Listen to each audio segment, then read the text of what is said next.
tema selanjutnya nih Kak Winda. Ini kita masuk di tema memahami dunia penegak. Karena di SMK dan SMA itu kan penegak ya, belum kan ya? Iya. Nah, kalau di penegak itu apa saja sih kegiatan yang dilakukan oleh pramuka di golongan penegak, dan juga bagaimana itu membantu mereka untuk tumbuh sebagai organisasi terutama di pramuka. Oke, untuk kegiatan di penegak itu yang pasti kita ada perkemahan ya. Setiap masuk ke jenjang dari penggarap ke penegak itu ada namanya perkemahan tamu ambalan. Jadi kita nanti ada dua perkemahan, yang satu perkemahan tamu ambalan dan ada namanya perkemahan bentara. Jadi menaikkan setelah ujian selesai baru kita latih. Nah, terus nanti kita juga ada biasanya bakti sosial. Kalau kita di masyarakat biasanya pramuka juga biar menonjol kita pakai bakti sosial.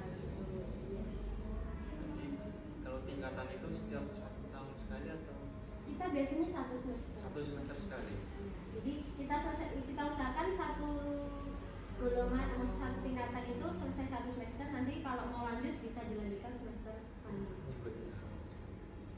Nah, kalau dari kakaknya sendiri ya, apa yang kakak anggap sebagai karakteristik utama dalam pramuka dalam golongan penegak ini? Oke, yang utama itu tanggung jawab ya, karena anak-anak penegak itu sudah lebih dewasa dari golongan-golongan sebelumnya. Jadi utamakan kepemimpinan juga, terus kedewasaan sama tanggung jawab. Jadi menggunakan tanggung jawab. Iya, tanggung jawabnya sebagai anggota penegak. Ya, baik, berikutnya apa yang membedakan pengalaman pramuka penegak dengan tingkat pramuka sebelumnya, Pak? Oke, untuk penegak itu lebih fokus ke pengembangan kepemimpinannya, terus tanggung jawab individu. Sementara kalau tingkat sebelumnya lebih banyak dari bimbingan pembina. Jadi kalau sebelumnya itu kan kalau di penggalang siaga pembina berperan sekali gitu lah. Kalau di penegak sudah tidak terlalu berperan, kita hanya memantau saja. Kalau dari tantangannya yang dihadapi oleh pramuka penegak dalam berpartisipasi dalam kegiatan itu apa, Pak?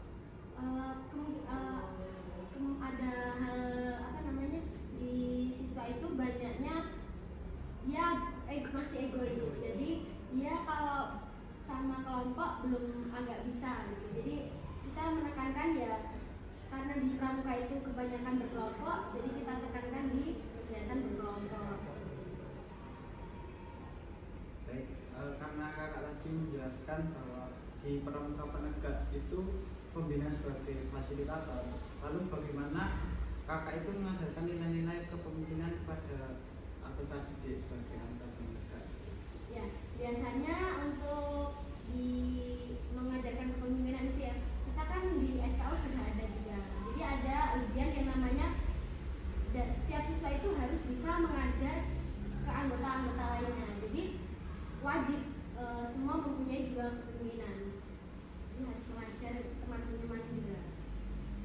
Baik, karena di pramuka penegak itu kan pembina cuma sebagai fasilitator, lalu bagaimana kakak membangun rasa solidaritas dan kerjasama di antara anggota penegak? Ya, tentunya menuntut di kolaborasi ya. Terus kita juga agendakan untuk permainan tim. Jadi kita pushnya di permainan tim, biar makin kerjasamanya makin Semakin keras. ya, semakin bisa, dia tidak egois lagi. Mungkin di kegiatan kemah Ya, antara sama tamu. benar, karena kan itu pasti kelompok. Kalau di kemah itu nggak mungkin mandiri ya. Jadi memang harus memerlukan kerjasama tim.